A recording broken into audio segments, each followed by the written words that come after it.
사람은 누구나 자기 집을 화목하게 세우길 원합니다. 자기 집을 건강하게 세우기를 원하지요. 저는 성도님들이랑 얘기를 하는 중에 기도 제목이 뭐예요? 그러면 우리가 보통 하는 기도의 제목이 모든 가족이 평안하고 잘 되기를 원합니다. 이런 이제 기도의 제목을 나누잖아요. 그러면 처음에는 좀 그랬었던 것 같아요. 왜 기도 제목이 저런 것밖에 없을까? 그랬거든요. 솔직히.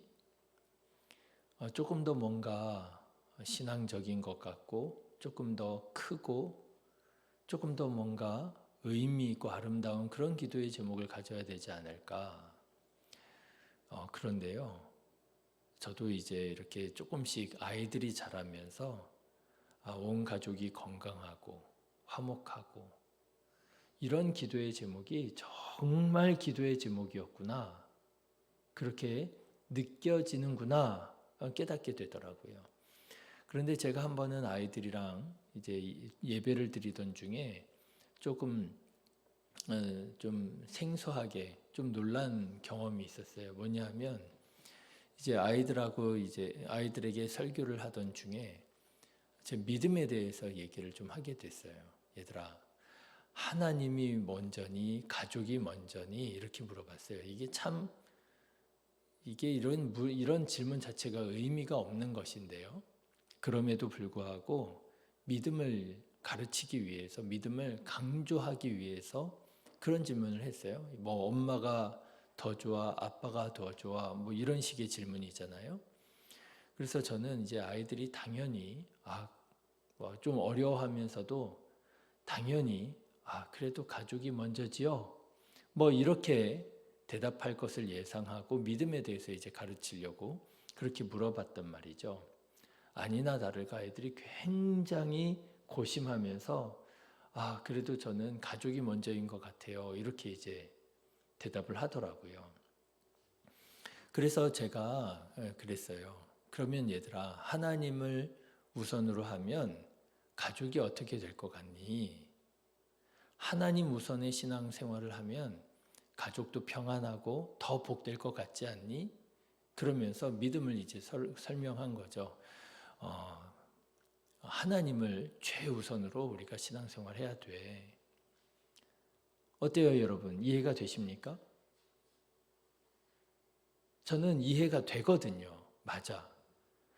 우리가 하나님을 최우선으로 신앙생활 하는 게 결코 우리 가정을 희생시키고 돌보지 않고 방치해두고 뭔가 상처를 주는 게 아니라 하나님을 최우선 순위로 신앙생활 하는 것이 곧 우리 가정이 복된 일이야. 여러분, 저는 그게 믿어지고 그게 이해가 되거든요. 저는 설명 잘했다 이렇게 생각을 했단 말이에요. 그런데요, 조금 놀랐습니다. 당황한 것이 아이들이 계속 고민을 하고 힘들어하는 거예요. 그게 잘 믿어지지 않고 그게 잘 받아들여지지 않는 거예요. 그러면서 제가 그때 좀 깨달은 바가 있어요. 뭐냐면 어른들만 가족을 소중하게 생각하는 게 아니라 아이들에게도 가족이 이렇게 소중하구나. 당연하지요. 아이들이 가족을 귀히 여기고 소중히 여기는 거 당연하잖아요. 그런데 제가 생각했었던 것보다 훨씬 저는 아이들이 가족도 소중하고 좋아하고 하겠지만은 그보다도 자기의 어떤 꿈이 있고요. 그렇죠? 자기가 이루기 원하는 어떤 소망이 있고 이런 것들을 그래도 조금 더 우선으로 내세우고 그럴 줄 약간은 기대했던 모양이에요. 그런데 아니더라고요.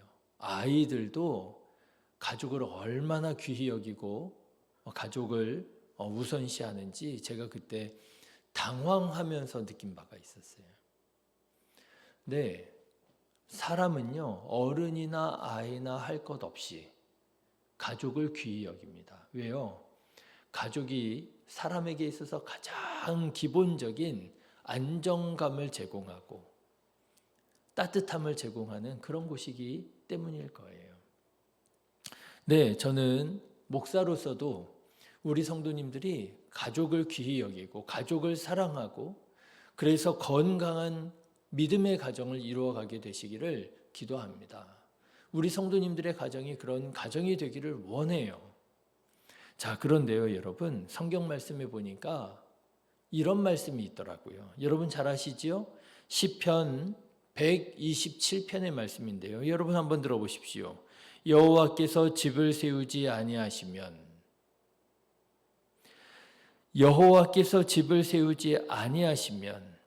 세우는 자의 수고가 헛되며 여호와께서 성을 지키지 아니하시면 파수꾼의 깨어 있음이 헛되도다.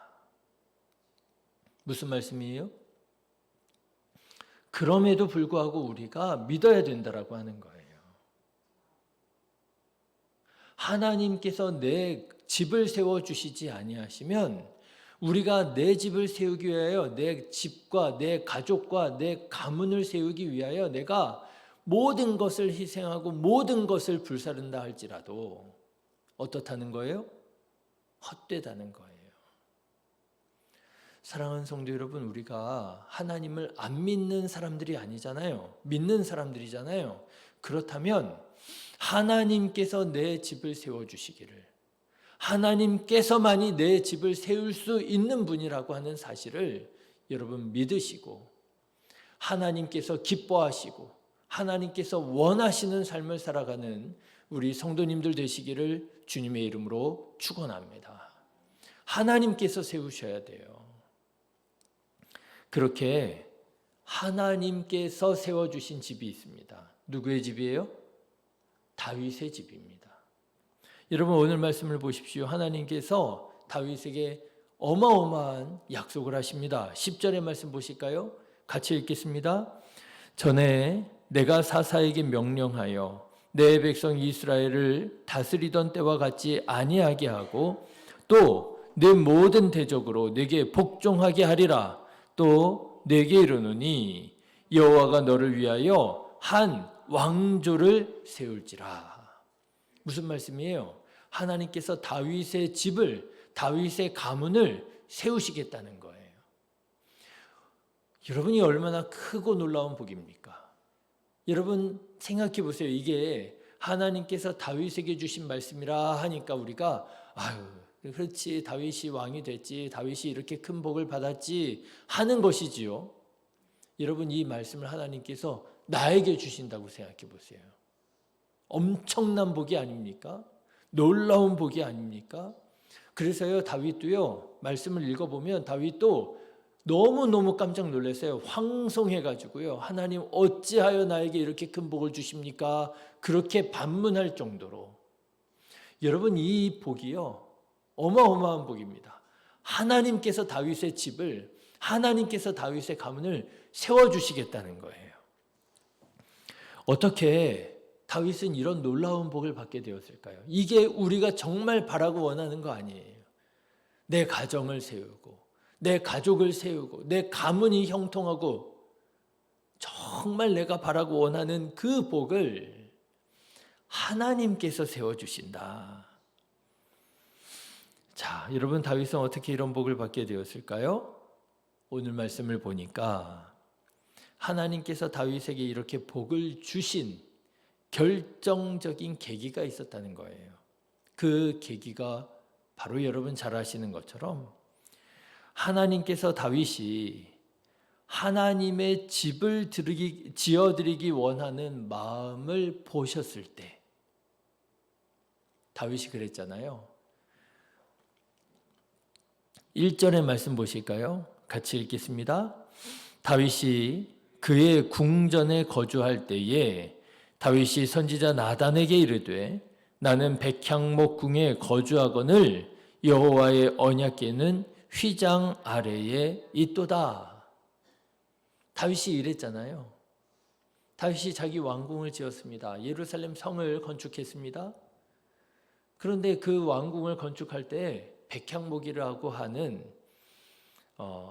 지금까지도 그렇다고 그래요. 지금까지도 세계에서 가장 좋은 나무, 이 목재라고 하죠. 세계에서 가장 좋은 목재가 레바논의 백향목이라고 부릅니다. 그런데 다윗이 그 가장 좋은 목재로 자기 왕궁을 짓고 거기에서 살게 되었어요. 그런데 여호와의 언약궤가 어디 있는가? 어느 날 문득 하나님의 임재의 상징인 언약궤가 천막에 있는 것을 새삼스럽게 깨닫게 되었을 거예요. 그렇죠? 처음에는요, 거기까지 생각이 미치지 못했을 거예요. 언약궤를 예루살렘으로 옮겨온 것 그 사실 자체만으로도 기쁘고 감사하고 감격하고 그랬을 것이란 말이죠. 그런데 어느 날 문득 깨닫게 되는 거예요. 나는 이렇게 견고하고 아름다운 백향목으로 지은 궁전에 거주하고 살고 있는데 하나님의 임재의 상징인 언약궤는 텐트 안에 있구나. 여러분, 이게요, 어느 날 갑자기 이게 깨달아지는 거예요. 그래서 다윗이 그 문득 깨달은 사실에 마음이 불편해지고, 문득 깨달은 사실에 뭔가 문제가 있음을 깨닫게 되고, 그리고 하나님의 언약궤를 둘 성전을 지어드렸으면 좋겠다라고 하는 막연한 마음을 품게 됩니다. 여러분, 저는요 1절의 말씀이 좀 뭐랄까요, 애매하게 다가와요. 그렇지 않으세요? 여러분, 지금 다윗이요 하나님의 성전을 지어드려야 되겠다라고 하는 그런 생각이 아직 구체화되지 않은 때예요. 그저 이런 마음 정도입니다. 나는 백향목궁에 거하는데 하나님의 임재의 상징인 저 언약궤는 텐트에 있구나. 뭔가 불편하고 뭔가 모순적이고. 왜요? 나의 주 되신, 나의 왕 되신 하나님은 텐트에 거하시고 나는 백향목궁에 거하고 이거 뭐가 이상해. 뭔가 역설적인 것 같고 모순적인 것 같고 뭔가 잘못된 것 같고 이런 정도의 느낌이란 말이에요. 여러분, 성경에 보면 다윗이 하나님의 성전을 지어드려야 되겠다라고 하는 말이 나오지 않아요. 아직까지는. 그런데 바로 그렇게 그런 마음만 품었을 뿐인데 이 마음이 하나님께 드려지더라는 거예요. 그 막연한 애매한 생각을 했을 뿐인데 하나님께서 그 생각까지도 받으시더라는 거예요. 여러분, 물론 결과적으로 보면 하나님께서는요 다윗이 성전을 짓는 것을 허락하지 않으셨습니다. 다윗에게 성전을 짓지 말라고 말씀하세요. 그렇다고 하나님께서 다윗의 이 마음을 거절한 것이냐? 아니에요. 하나님께서는 오히려 그의 마음을 더욱 기쁘게 귀히 받으셨습니다. 그러면서 하신 말씀이 무슨 말씀이냐 하면 사람이 그토록 바람하지 않는 하나님께서 다윗의 집을 세워주리라고 하는 축복의 말씀을 하시는 거예요. 여러분, 14절의 말씀을 한번 보십시오. 같이 읽겠습니다. 내가 영원히 그를 내 집과 내 나라에 세우리니 그의 왕위가 영원히 견고하리라 하셨다 하라. 여러분, 놀랍지 않습니까? 다윗이요 하나님의 집을 지어드릴 마음만 품었을 땐 하나님의 집이라고 하는 아직 성전이라고 하는 단어조차 나오지 않고요. 그저 뭔가 좀 이상해, 불편해, 뭔가 잘못된 것 같아. 이거 나는 백향목궁에 거하는데 하나님의 언약궤는 텐트에 거한다고? 이게 좀 말이 돼? 라고 하는 막연한 생각을 가졌을 뿐인데도요. 하나님께서는 그 마음과 생각을 하나님의 집을 지어드릴 마음으로 받으셨고요. 그리고요 다윗의 집을 세워 주리라고 약속을 해 주신다는 거예요. 여러분, 뭐가 중요하다는 거예요? 마음이 중요하다는 거예요. 하나님께서 기뻐하신 것은 건물이 아니라 마음이 그렇게 중요했고요. 하나님께서는 그 마음을 이미 받으셨다라고 하는 거예요. 사랑하는 성도 여러분, 나의 집을 세우기 원하십니까? 나의 가족을 세우기 원하십니까? 그래서 장차 우리의 가족이 정말 하나님을 경외하는 믿음의 가문이 되기를 원하십니까? 그렇다면요, 내가 내 가정을 어떻게 좀 세워봐야 되겠다라고 하기보다 먼저 하나님의 집을 세워드릴 마음을 품으시기를 주님의 이름으로 축원합니다. 이게 정말 믿음이 없이는 가질 수 없는, 품을 수 없는 생각이더라고요. 우리 성도님들이랑 얘기하면은 늘 그렇다고 그랬잖아요. 기도 제목이 뭐예요? 그러면은 우리 가족이 건강하고요, 우리 자녀들이 잘 돼가지고요, 믿음의 가문을 이루어가는 게 기도의 제목이지요. 맞죠? 저도 아이들이 자라면서 한 학년 올라가고 중학교, 고등학교 올라가고 하는 걸 보니까요, 그게 참 중요하더라고요. 순간순간 얼마나 참 애가 타고요, 얼마나 참 긴장하고요. 부모도 같이 그런 거 아니에요? 맞죠? 그런데요, 여러분, 우리가 하나님을 안 믿는 사람이 아니잖아요. 하나님을 믿는 사람이잖아요. 그런데 여러분, 우리가 믿음의 초보가 아니잖아요. 교회 학교 아이들이 아니잖아요. 그걸 가지고 힘들어하고 고민할 사람들이 아니잖아요. 우리에게 믿음이 있어야 되잖아요.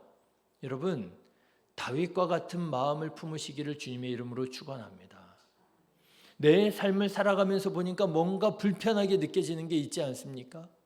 뭔가 이상하게 느껴지는 거 있지 않습니까? 이거 뭔가 잘못됐다.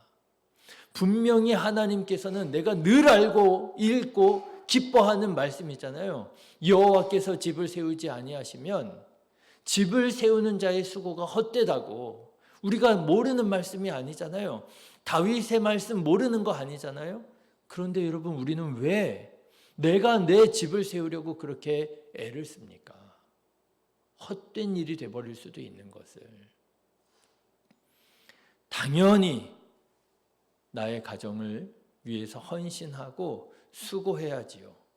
아이들을 잘 가르쳐야지요. 할 수 있는 대로 애를 써야지요. 그렇지만 그보다 우선되어야 될 것은 바로 오늘 다윗과 같은 마음을 품는 것, 다윗과 같은 믿음을 가지는 것, 내가 하나님의 집을 지어드릴 마음을 품었더니 하나님께서 그 마음을 기뻐 받으시고, 다윗아, 네가 이런 마음을 품은 것을 내가 기뻐한다 하시면서 오히려 내가 너의 집을 세워줄게, 내가 너의 가문을 세워줄게.